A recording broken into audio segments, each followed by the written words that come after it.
de traduction française pour vidéo YouTube. Bonjour à tous et bienvenue. Une nouvelle importante nous arrive de France aujourd'hui.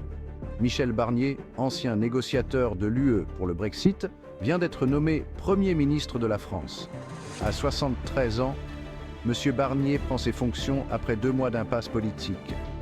L'annonce a été faite par le palais de l'Élysée, marquant un tournant significatif dans le paysage politique français. M. Barnier, homme politique chevronné et membre du parti Les Républicains, a occupé de multiples fonctions ministérielles et a même été commissaire européen. Cette nomination intervient après la démission de Gabriel Attal suite à la défaite surprise de l'alliance centriste de Macron lors des élections législatives anticipées. La grande question est maintenant de savoir si M. Barnier parviendra à former un gouvernement stable. Sa nomination a suscité des réactions mitigées.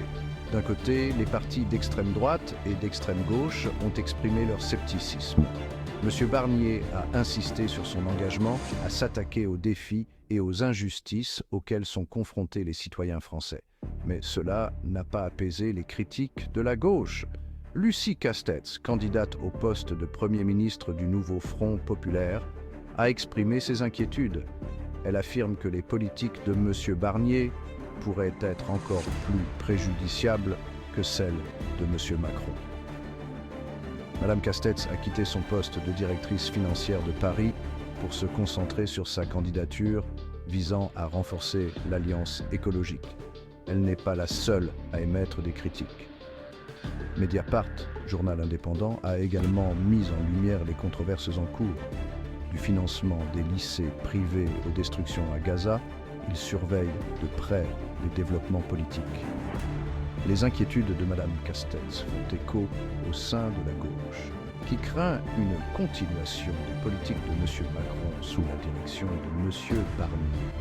Et les critiques ne viennent pas seulement de la gauche. La nomination de M. Barnier a suscité un éventail de réactions.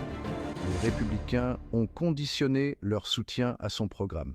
Le Rassemblement national ne s'y oppose pas, mais garde un œil attentif. La gauche y voit un déni de démocratie et s'engage à censurer M. Barnier. Des personnalités politiques comme Nicolas Dupont-Aignan et Alexis Corbière demandent de nouvelles élections. Ils dénoncent l'influence de l'extrême droite et doutent de la capacité de M. Barnier à naviguer dans ce paysage politique tendu. M. Barnier est connu pour son expérience et ses talents de médiateur, mais il est confronté à une France divisée. Le climat politique est électrique et la formation d'un gouvernement uni ne sera pas une tâche facile. Avec le Rassemblement national qui observe attentivement, chaque mouvement de M. Barnier sera scruté à la loupe. C'est un moment charnière pour la France et seul le temps nous dira si M. Barnier sera à la hauteur du défi. Merci d'avoir regardé cette vidéo et n'oubliez pas de cliquer sur le bouton d'abonnement pour suivre l'évolution de cette histoire. À la prochaine!